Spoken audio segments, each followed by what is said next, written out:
ہمارے چینل میں خوش آمدید۔ تو چلیے شروع کرتے ہیں آج کی کہانی۔ نشہ کوئی بھی ہو، اس کا سفر چسکے اور لذت سے شروع ہو کر عادت بن جاتا ہے، اور عادت سے نشہ بن جاتا ہے۔ ہر نشہ صرف نشہ کرنے والے کی زندگی کو ہی تباہ نہیں کرتا، بلکہ اس کے گھر اور آس پاس کے لوگوں کو بھی داؤ پر لگا دیتا ہے۔ ایسے ہی نشے کی بربادی کا کھیل میرے گھر میں بھی ہوا، جس کا میں شکار بنی، اور زندگی نے میرا مذاق ہی بنا کر رکھ دیا۔ میرا نام فاطمہ ہے اور ہم 2 بہن بھائی ہیں۔ میرے ابو مزدوری کرتے تھے اور ہمارے گھر کے حالات بہت ہی خراب رہتے تھے۔ بھائی مجھ سے بڑا تھا اور 8 جماعتیں پڑھ کر اس نے اسکول چھوڑ دیا تھا۔ ابا نے اسے بھی اپنے ساتھ مزدوری پر لگا لیا۔ بھائی کم پڑھا لکھا تھا، مگر بات چیت اور اٹھنے بیٹھنے میں کافی شریف لڑکا تھا۔ ابا کے ساتھ مزدوری کرتے ہوئے اس نے تیزی سے کام سیکھنا شروع کر دیا اور کچھ ہی مہینوں میں مستری کے ساتھ کام سیکھنا شروع کر دیا۔ وہ بہت محنت کرتا تھا اور مزدور کی تنخواہ میں ہی مستری کا کام سیکھ رہا تھا۔ کچھ ہی ماہ میں اسے مستری کی دھیاڑی ملنے لگی اور اس نے باقاعدہ طور پر مستری کا کام شروع کر دیا اور اپنے ساتھ کچھ مزدور بھی رکھ لیے۔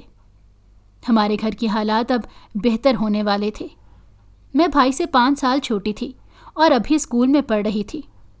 ابا مجھے کہتے تھے کہ میں اپنی دھی رانی کو پڑھا لکھا کر بڑا افسر بناؤں گا۔ بھائی بھی مجھ سے بہت پیار کرتا تھا اور کہتا تھا کہ ابا کا خواب میں پورا کروں گا۔ وقت گزرتا چلا گیا اور میں میٹرک میں آ گئی۔ انہیں دنوں بھائی اپنے ایک نئے کام پر غور و فکر کر رہا تھا۔ اس نے ابا سے مشورہ کیا، لیکن ابا نے ساری زندگی محنت مزدوری ہی کی تھی اور بھائی چاہتا تھا کہ اب وہ ٹھیکے لے کر تعمیراتی کام کرنا شروع کرے اور مستری سے آگے بڑھ کر ٹھیکیدار بن جائے۔ ابا کو ان سب چیزوں کا تجربہ نہیں تھا۔ آخر بھائی نے ٹھیکیدار کا کام کرنا شروع کر دیا اور ابا کو گھر بٹھا دیا۔ اس کا کہنا تھا کہ اب میں کماؤں گا اور گھر کے حالات اسی سے ٹھیک ہو جائیں گے۔ بھائی کی ایمانداری کی وجہ سے ٹھیکیداری کا کام بہت اچھا چلنے لگا اور ہمارے گھر کے حالات واقعی میں بدلنے لگے۔ ابا جان نے ساری زندگی محنت مزدوری ہی کی تھی۔ وہ اس سب سے بہت خوش تھے اور بھائی کی تعریفیں کیا کرتے تھے۔ بھائی نے 1 ہی سال میں اپنا گھر بھی بنا لیا تھا اور اب ہم اس میں شفٹ ہو گئے تھے۔ ادھر میرا میٹرک مکمل ہوا، تبھی ایک دن ابا کو ہارٹ اٹیک ہوا اور وہ اتنا شدید اور جان لیوا تھا کہ ایک ہی اٹیک میں ابا جی اس دنیا کو چھوڑ گئے۔ ہمارے گھر میں تو کوہرام برپا ہو گیا۔ ہم نے کبھی سوچا بھی نہیں تھا کہ ابا یوں اچانک ہمیں چھوڑ جائیں گے، لیکن جو ہونا تھا وہ ہو چکا تھا۔ بھائی اب ہمارے گھر کا واحد سہارا اور کفیل تھا اور وہ خوب محنت سے کام کر رہا تھا۔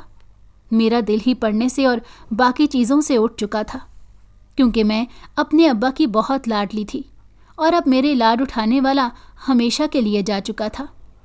بھائی نے مجھے بہت حوصلہ دیا اور کہا کہ ابا کا خواب تھا کہ تم پڑھ لکھ کر بڑی افسر بنو گی، اس لیے میں تمہیں پڑھاؤں گا۔ بھائی نے مجھے اسی طرح سے حوصلہ دے کر اور سمجھا بجھا کر انٹر میں داخلہ دلوا دیا۔ میں ابھی پہلے سال میں ہی تھی کہ بھائی کی صحبت بدلنے لگی۔ پیسہ آ جانے کے بعد اس کے ارد گرد مطلبی اور خوش آمدی لوگ اکٹھے ہونے لگے۔ انہی میں سے کسی بدخواہ نے اس کا ہمدرد بن کر اسے مشورہ دیا کہ اتنی محنت کر کے اور ٹھیکیداری کا کام کر کے تم جو اتنا کما رہے ہو تو تم میچز پر جوا لگانا شروع کر دو، بے شک ساتھ ساتھ یہ کام بھی کرتے رہو۔ بھائی بھی ناتجربہ کاری اور کم عمری کی وجہ سے اس شخص کی باتوں میں آ گیا اور ایک بڑی رقم جوئے میں لگا دی۔ قسمت مہربان تھی یا شاید ظالم کہ پہلی کوشش میں ہی بھائی کو بہت ہی زیادہ منافع ہوا۔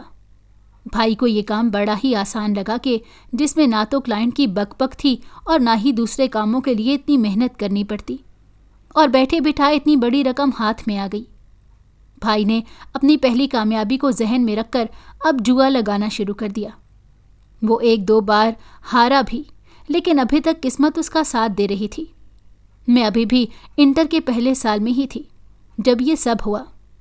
گھر میں اچانک آنے والے اتنے پیسوں سے اماں پریشان ہو گئیں اور بھائی سے پوچھا کہ تمہارے پاس تو اتنا کام ہی نہیں ہے کہ اتنے پیسے گھر میں آئیں،